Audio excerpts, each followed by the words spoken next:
নমস্কার বন্ধুরা, আপনারা দেখছেন বিনিয়োগ ভারত।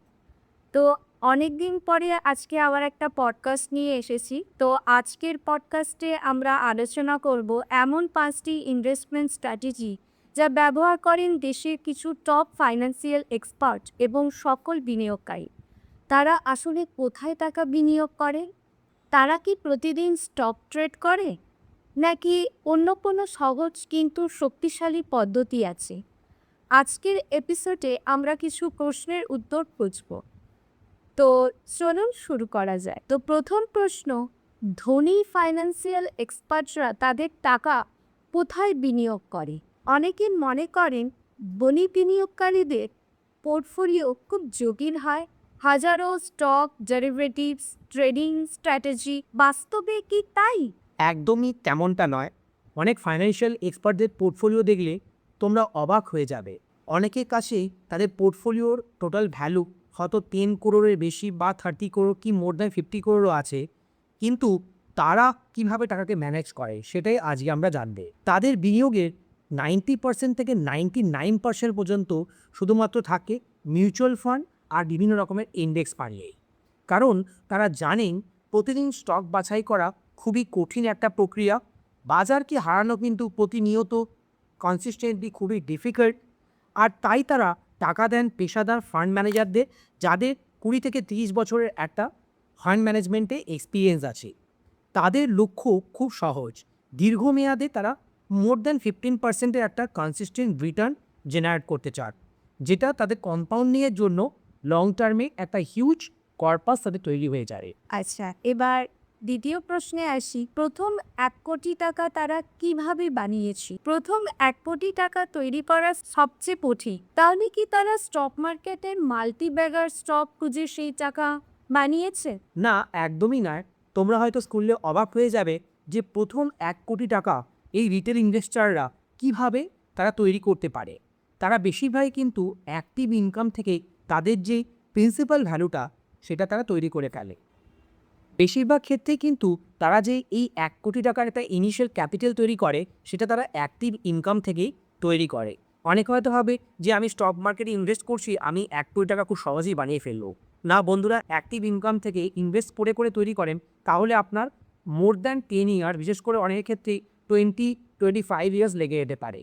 কিন্তু যারা অ্যাক্টিভ ইনকামে বেশি পরিমাণ টাকা আর্ন করে তাদের কি হবে না, ইনিশিয়াল যে পারপাসটা তারা ইনভেস্ট করছে 1 কোটি টাকার দোরগোড়ায় পৌঁছে যাবে খুব সহজেই। ঠিক আছে, এই জন্য অনেকে ভালো চাকরির জন্য তাদের স্কিলটাও ডেভেলপ করতে পারো। তোমরা চাইলে এমবিএ এর মতো কিছু হায়ার স্টাডিজ করতে পারো। আর অনেকে টেকনিক্যাল নো হাউ বাড়িয়েও তোমাদের অ্যাক্টিভ ইনকামকে তোমরা বাড়াতে পারো। যেমন কোনো ব্যক্তি সিএ পাস করলো, তারপরে সে কোচিংয়ের ব্যবসা সাইডে শুরু করলো। সে সিএ ফার্মে নিজে একটা ইনকাম করছে, তার সঙ্গে প্যাসিভ ইনকামও শুরু করলো। কেউ আবার চাকরি করার সময় কোম্পানির ইসব থেকে, মানে এমপ্লয়ি স্টক অপশন প্ল্যান থেকেও অনেক টাকা তারা আর্ন করে। কিভাবে না, তারা স্টক অপশন পেয়ে যায় এবং তারপরে লং টার্ম ধরে সেই স্টকগুলিকে হোল্ড করে। তারা যখন প্রফিট বুক করে তাদের পারপাস অনেকটাই বেড়ে যায়। স্টক মার্কেট আপনাকে ধনী বানাতে পারে, কিন্তু প্রথম বড় পুঁজি সাধারণত আসে আপনার কেরিয়ার বা ব্যবসা থেকে। একটা সফল ব্যবসা অনেক সময় মোর দ্যান 30-40%-এর রিটার্ন অন ইকুইটি দিতে পারে, যা স্টক মার্কেট সবসময় দিতে পারে না, কারণ স্টক মার্কেট অনেক বেশি ভোলাটাইল হয়। তো আজকাল ইউটিউব, ইনস্টাগ্রাম, টেলিগ্রামে সব জায়গায় future and option trading course বিক্রি হচ্ছে। এটা কি সত্যি ধনী হওয়ার শর্টকাট? বন্ধুরা, এটার উত্তর হবে একদমই নয়। অনেক অভিজ্ঞ বিনিয়োগকারী এফএনওকে বলেন সবচেয়ে বিপজ্জনক খেলা। ফিউচার্স অ্যান্ড অপশনে কিন্তু কোনো রকমের ফিউচার থাকে না যদি আপনি এফএনও সম্পর্কে আপনার সঠিক নলেজ না থাকে। বড় ইনস্টিটিউশনাল ট্রেডাররা তারা কিন্তু ট্রেড করে একে অপরের সাথে। বাজারে অনেক বেশি ম্যানিপুলেশন হতে পারে। লেভারেজের কারণে আপনার প্রফিট যত গুণ বাড়তে পারে সেরকমই আপনার টাকাও কিন্তু ওয়াইপ আউট হয়ে যাওয়ার একটা সম্ভাবনা থাকে। সেই জন্যই এটাকে ডাবল এজেড সোয়ার্ড বলা হয়। একজন এক্সপার্ট তো অলরেডি বলেছে যে তিনি 2007-08 সালে প্রায় 30-40 লাখের বেশি তার যে পুরো ক্যাপিটাল সেটাই ইথেনো ট্রেডিংয়ে লস করে ফেলেছে। আর সেবিও কিন্তু এক্ষেত্রে বলছে মোর দ্যান 1 লাখের বেশি প্রত্যেক রিটেল ইনভেস্টার কিন্তু ফিউচার অন অপশন ট্রেড করে তারা টাকা হারায়। 99% রিটেল ইনভেস্টাররাই সরাসরি স্টক কিনে, তারা কিন্তু এফডি রিটার্নকেও বিট করতে পারে না। তাদের বেশিরভাগ ক্ষেত্রেই লস হয়। যদি আমি সমীক্ষা বলি যে 9 আউট অফ 10 রিটেল ইনভেস্টরে কিন্তু ফিউচার অপশন থেকে লস করে, তাহলে আপনার প্রফিটের প্রবাবিলিটি অনেকটাই কম। তাই সেই জন্য আমি রিটেল ইনভেস্টরদের বলবো যে তোমরা এই ফিউচার অপশন থেকে দূরে থাকো।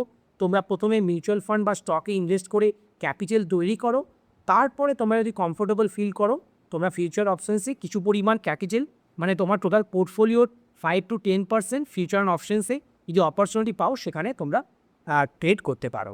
যদি মিউচুয়াল ফান্ডে বিনিয়োগ করতেই হয় তাহলে কি এসআইপি করব না একসাথে টাকা বিনিয়োগ করি? হ্যাঁ বন্ধুরা, বেশিরভাগ সাধারণ বিনিয়োগকারীর জন্যই এসআইপি হলো সেরা পদ্ধতি। তোমরা মাসে মাসে ইনকাম করছো, তোমরা চাকরি থেকে বা বিজনেস থেকে, তারপরে তোমার সেই টাকা থেকে তোমরা প্রথমে 10%, তারপরে তোমরা বাড়িয়ে 20%, 30% বা অনেকেই মোর দ্যান 50%-এর এসআইপি করতে পারো। তোমরা মিউচুয়াল ফান্ডেই এক্ষেত্রে ইনভেস্ট করা শুরু করো এসআইপির মাধ্যমে, কারণ এসআইপিতেই ইনভেস্ট করলে অনেকগুলি বেনিফিট থাকে। বাজারের ওঠানামা তারা খুব সহজেই সামলে দেয়, মার্কেটের টাইমিংয়ের ঝামেলা কমিয়ে দেয়, নিয়মিত বিনিয়োগের একটা অভ্যাস তৈরি হয়। কিন্তু যদি আপনার কাছে বড় লামসাম টাকা থাকে তাহলে একটা মজার তথ্য আছে, সেটা আমি শেয়ার করি। গত 45 বছরের ডেটা বলছে 41 বছরেই বাজারে প্রতি বছরই অন্তত 10%-এর বেশি কারেকশন হয়েছে। তাই অনেক বিশেষজ্ঞ বলেন বাজার যদি 10% বা তার বেশি পড়ে যায় তখন লামসাম বিনিয়োগ করা ভালো সুযোগ হতে পারে। এবার আমার পরের প্রশ্নে চলে আসি, বিনিয়োগকারীরা সবচেয়ে বড় ভুল কি করে? এক্ষেত্রে আমি দুটি ভুলের কথা বলি। প্রথম ভুলই হচ্ছে যদি আপনি আপনার যে টোটাল ক্যাপিটাল যেটা আপনি সেভ করছেন ইনকাম থেকে, সেটিকে যদি আপনি অপ্রয়োজনীয় ট্রেডিং করে ফেলেন, বেশি পরিমাণে ইন্ট্রাডে করেন বা ফিউচার অপশনসে ট্রেড করেন, তাহলে আপনার কিন্তু টোটাল কর্পাসও বাড়বে না, আপনার নেটও চেঞ্জ হবে না। আর দ্বিতীয়ত, যদি আপনি অতিরিক্ত ক্যাশ হোল্ড করেন বা বেশিরভাগ টাকাই এলআইসি বা ব্যাংকের সেভিংসে আপনি পার্ক করে রাখেন, তাহলে কিন্তু আপনি কম্পাউন্ডিংয়ের কোনো বেনিফিট পাবেন না, আপনি ইনফ্লেশনকেও বিট করতে পারবেন না। অনেকেই মনে করে ব্যাংকে টাকা থাকলে নিরাপদ, কিন্তু দীর্ঘমেয়াদে এতে কম্পাউন্ডিংয়ের কোনো সুযোগ থাকছে না। তাই বন্ধুরা, তোমরা এই ধরনের ভুলগুলি এড়িয়ে চলো, তাহলেই তোমরা লং টার্মে অনেক বেশি সাকসেসফুল ইনভেস্টর হয়ে উঠবে আর অনেক বেশি ওয়েলথ ক্রিয়েট করতে পারবে। তো আমাদের শেষ শিক্ষা, টাকার আসল উদ্দেশ্য কি? অনেক এক্সপার্ট এখন একটি ফিলোসফি এক্ষেত্রে তারা বলে থাকে যে ডাই উইথ জিরো, মানে তোমরা সারা জীবন যে টাকা কামালে, যে সম্পদ তৈরি করলে, তার আগেই তোমরা চ্যারিটি করে দাও বা তোমাদের নেক্সট জেনারেশনের জন্য কিছু করতে পারো। আর তোমরা যখন মারা যাবে তখন খুব বেশি আর টাকা রেখে কোনো লাভ নেই, কারণ তোমার পরের জেনারেশনকে তোমাকে ভালো শিক্ষা দিতে হবে। আর তারা যদি সেই শিক্ষাটা গ্রহণ করে তারা যদি ভালো পড়াশোনা শিখে নিজের পায়ে দাঁড়িয়ে যায়, তাহলে তোমার জীবন কিন্তু সাকসেসফুল হয়ে যাবে। তাই বন্ধুরা, আপনার টাকা জমিয়ে রেখে কোনো লাভ হবে না। টাকাকে আপনি সঠিক কাজে ব্যবহার করুন, নিজের সময় কিনতে, পরিবারকে সময় দিতে, ভ্রমণ করতে, জীবনকে উপভোগ করতে। আর যারা মনে করছে যে আমি অনেক বেশি সম্পদ তৈরি করে গরিব মানুষের জন্য বা যারা অনাথ আছে তাদেরকে উপকার করতে চাইছি, বা অনেকে মনে করে যাদের খুব বেশি সাপোর্টের প্রয়োজন, যাদের ফাইন্যান্সিয়াল অ্যাসিস্ট্যান্সের প্রয়োজন, সেই ধরনের নোবেল চিন্তাভাবনায় থাকবে, যারা সোসাইটির জন্য অনেক বেশি ইম্প্যাক্টফুল কাজ করতে চাইছে, তারাও ধন সম্পত্তি বানাতে পারে। এক্ষেত্রে আমরা ওয়ারেন বাফেটের এক্সাম্পল তো আমরা দেখেইছি। তিনি জীবিত অবস্থায় তার সম্পত্তি 99%ই চ্যারিটি করতে চাইছে। আর এই ধরনের ফিলোসফিকে কিন্তু আমরাও খুবই প্রায়োরিটি দিচ্ছি।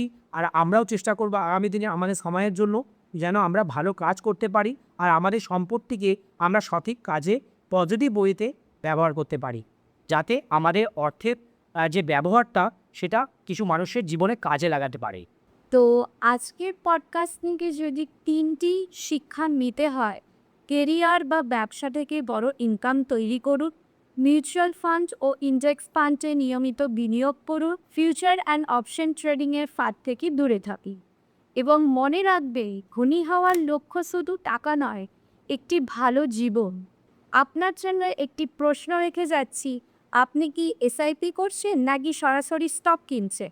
কমেন্টে অবশ্যই জানাতে ভুলবেন না। ভিডিওটা যদি ভালো লেগে থাকে তাহলে অবশ্যই লাইক, শেয়ার, সাবস্ক্রাইব করতে ভুলবেন না। দেখা হচ্ছে পরের ভিডিওতে।